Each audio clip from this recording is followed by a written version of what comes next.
বিএনপির ভারপ্রাপ্ত চেয়ারম্যান তারেক রহমানের আগমন ঘিরে নিরাপত্তার চাদরে মোড়া হচ্ছে রাজধানীকে। নিরাপত্তা জোরদারে মাঠে থাকবে আইন শৃঙ্খলা বাহিনীর কয়েক হাজার সদস্য। এছাড়া বিএনপি চেয়ারপারসন, সিকিউরিটি ফোর্স এবং পুলিশ সমন্বিতভাবে কাজ করবে নিরাপত্তা নিশ্চিতে।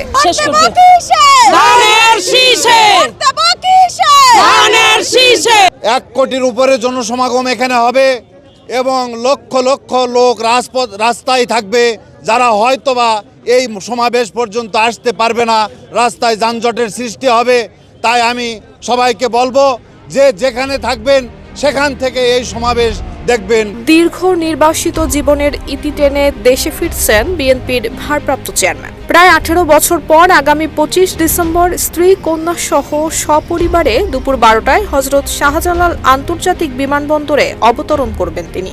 তার স্বদেশ প্রত্যাবর্তনকে ঘিরে রাজধানীর বিমানবন্দর থেকে শুরু করে গুলশানের বাসভবন পর্যন্ত নেওয়া হয়েছে সর্বোচ্চ নিরাপত্তা ব্যবস্থা। RICL TMX, যুগের পর যুগ স্থাপনা থাকে মজবুত।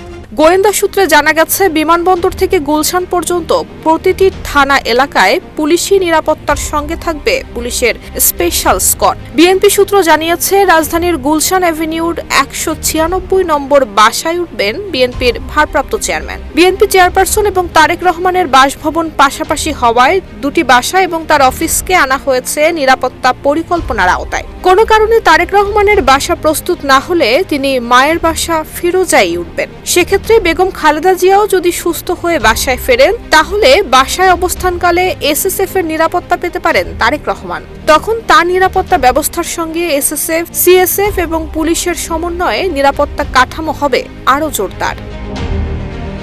জানা গেছে, 24 ডিসেম্বর সন্ধ্যা 6টা থেকে 25 ডিসেম্বর সন্ধ্যা 6টা পর্যন্ত বিমানবন্দর এলাকায় যাত্রী ব্যতীত সব ধরনের সহযাত্রী এবং ভিজিটর প্রবেশ নিষিদ্ধ ঘোষণা করা হয়েছে। নুসরাত জাহান মেহেক, ঢাকা পোস্ট।